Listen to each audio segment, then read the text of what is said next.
Nier Replicant runs at higher resolution with better load times and draw distance on Xbox Series X. So the reason I picked this story is because I thought it would be interesting to talk to you about it because you have both consoles. Yes. And so, first of all, actually, let me just go over what it says here. All versions run in backward compatibility mode. This means that the settings are limited to the old gen versions. PS5 runs at 1080p resolution. Xbox Series S and Series X run at 792p and 1440p, which is a huge upgrade from 1080p. The frame rate remains stable at 60 frames. The anisotropic filter is higher in the Xbox versions. Loading times are faster on the Xbox versions. The drawing distance is greater on the Xbox versions. And shadows are superior on PS5 and Series X compared to Series S. Hmm. So those are all the stats, and this is an article by WCCF Tech, and I'll paste it in the description if you want to watch this video. So yeah, as someone who has both of these systems, which version did you purchase? So it's funny that you say that because I actually purchased the PS5 version. Okay. I purchased the PS5 version, and I can only say that I purchased it mostly because Nier Automata came out on the PlayStation 4 first, and Yes. then it was brought out digitally for the Xbox One X, Mm. the Xbox One, Which, the funny Beyond enough, is also a superior version. Become as Gods, correct. Yes. Yeah. So with Nier Automata, I'll say, well, let's go back. Let's go back. Okay. Nier, the first Nier that came out. That came out on the Xbox 360 and the PS3. Okay. The Nier Gestalt, which has Papa Nier, the Yes. adult Nier. Nier Replicant, which has the brother Nier, never was released here until this one. Okay. So when Nier originally came out, I purchased it on the Xbox 360 because by and large, Xbox 360 games, for some reason or another, were better than multi-platform tended to be better on Xbox 360 versus PS3, and it's because the PS3 was harder to develop for. A good example is Bayonetta. Yeah. A lot of the lead platform was usually Xbox 360 because it was just easier to develop for. Okay. That being said, I purchased both Nier on the PS3 and the Xbox 360. Beat them Okay. both. Nier Automata played on PlayStation 4, and then I purchased it on the Xbox One when it came out. Become as God. So I played both versions. Okay. And then PS5, I purchased Nier Replicant 1.22, and I plan on getting the Xbox Series X version sometime because I love the game so much, and Okay. I'll be doing that regardless. But that being said, it is kind of disheartening to hear that there's still quite a large gap Mhm. between both systems. Yeah. Like, how do you feel as someone that has the PlayStation 5 and seeing this? I mean, this can't be just an isolated situation. I'm Yeah. pretty certain we're going to come to multiple times where the Xbox Series X just kind of outperforms the PlayStation 5 in some way, shape, or form. Yes. And then also compound that with the backwards compatibility that Xbox Series X has and Game Pass. Do you feel like maybe the Xbox Series X is something that you'd be interested in getting now? So I'm holding off for one for okay. First of all, let me give my opinion for Nier.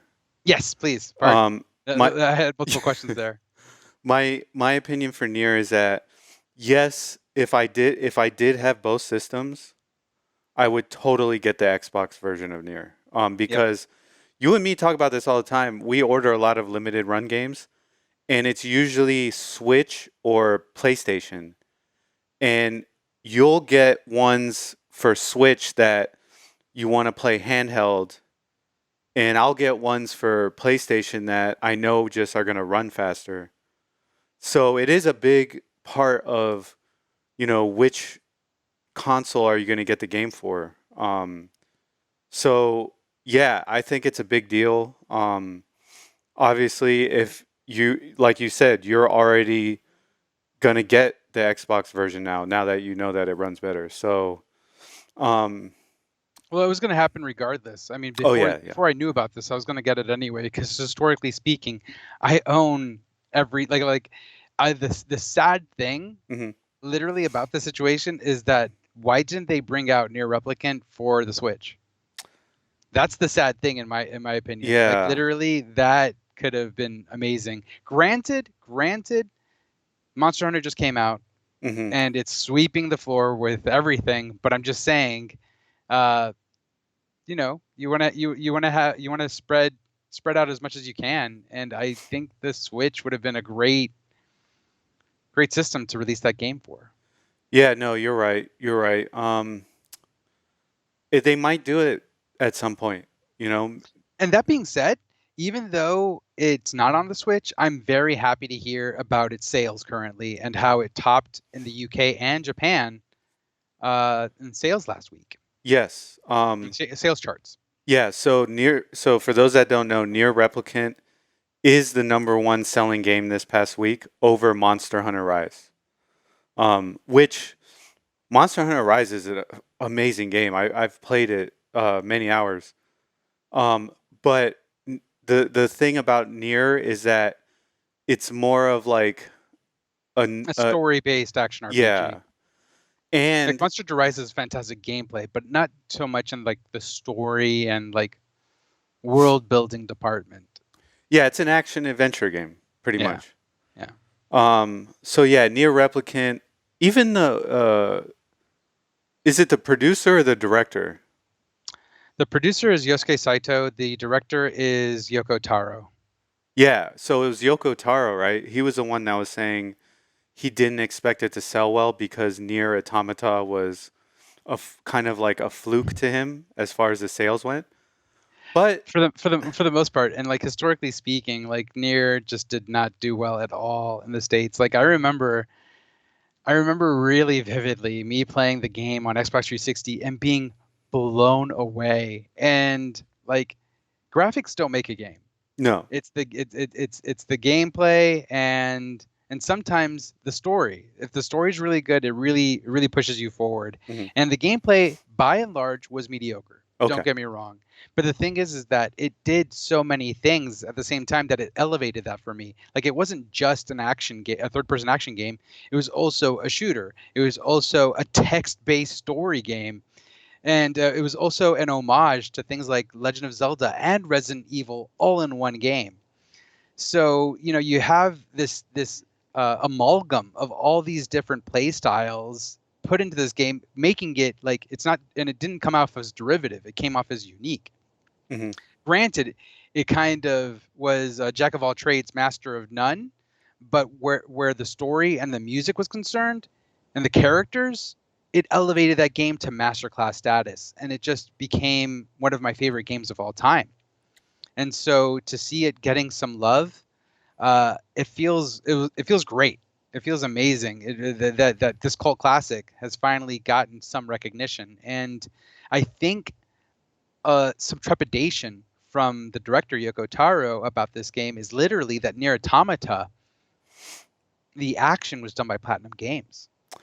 The oh combat in yeah, that game is incredible. Platinum Games, they are gods when it comes to action-based games, yes, third-person action-based games, like Bayonetta, and Nier Automata is just another one in their hat.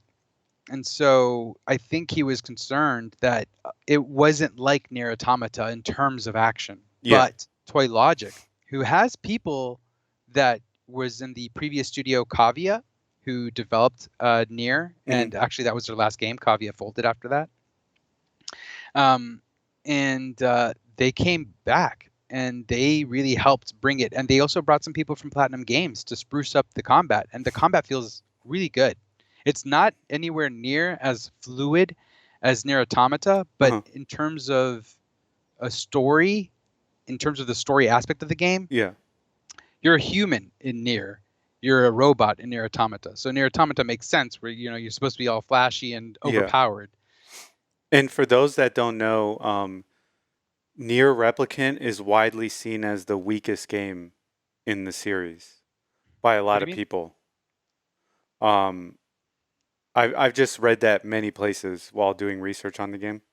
What do you mean weak? I don't understand by weakest. A lot of people feel that for them, it's the worst of all the Nier games that they've played. It's not a bad game. There's It's only 2 Nier games. yeah, they just rate it the lower one of the Nier games. So, but that being said, the Taro made it very clear. This is not a remake. This is not a remaster. It's This the is a square root new of 1.5, yes. 1.22. This is a new version of the game, and He said version up. version up of the game. Yeah, not version upgrade, version up. So I think that they're doing a good job. That's what I think. And to go back to the other question you asked me, there is one thing that we're going to cover on this show later after I get enough kind of evidence. But there, a gentleman on Twitter sent me a video of him trying to load a Xbox game when his Xbox was offline, Okay. and he could not. Okay. He could not play the game. So it seems that there might be an issue with Xbox Series X and S where unless you're online, you can't play some of your games. So that is something that I'm looking for more evidence. But there was one video sent to me already showing that that is an issue. Well, So from what I understand, that issue is literally, and not to say that it isn't an issue, yeah, but that the initial time that you place a game physical in your Xbox Series X, it hmm has to connect with the internet and do a handshake. After that, you're able to play it offline. yes. But then we get to the whole issue of you know Why does it have to handshake in the first place? exactly, and then Agreed. we come yeah. So I want to see that more details about that, and then I'll make my decision. Because you and me, we collect so that we don't need the internet. That's part of the reason why we collect is because, one day the internet might just go down and you won't be able to play a game if you're all cloud and you're all digital. You know what I mean? Well, the problem with modern gaming is that developers are selling incomplete games, Yes. and that day one patches are there to essentially fix a game. And a good example is literally the game that we just talked about, Returnal. Yes. Returnal has a day one patch that fixes numerous bugs and some other issues that I've seen some reviewers talk about. Yeah. So, It's like there was some like crippling slowdown sometimes, and okay. that these bugs or this patch, this day one patch, is supposed to alleviate that. And Yeah. it's like, okay, well, in the future, if I don't have this game patched and I just put it on my PlayStation 5, what's going to happen? The game. I'm gonna be playing this buggy mess that can hard crash at times. I Yes. think I think there were hard crashes or just crashes in general. Yeah. No, you're So right. You're right. in So, in this modern age, it's very difficult to just go ahead and just pick up your system and be like, hey, I want to play this game and not be connected to the internet. yeah. And that's where indie games are thriving. They're thriving in that space of we're going to release complete games that you can just plug in and play. And When they're released physically, when they're released physically, yeah. So, because a lot of them are released digitally now yeah. until they do get an eventual like limited run games physical. Yeah. Um, okay. So, yeah, I mean, I think, it's cool to see Nier doing well. And Yes, I'm excited for them. I'm very happy. I yeah. mean, I want Yoko Taro to get recognition. Keiichi Okabe, who is the composer, and Yosuke Saito, who has been putting his money where his mouth is and really like helping to get Yoko Taro out there Mhm. and make games. It's just phenomenal. I'm really happy for everyone and Toy Logic. I think Toy Yeah. Logic has done a good job at bringing this version up of Nier Replicant to fruition.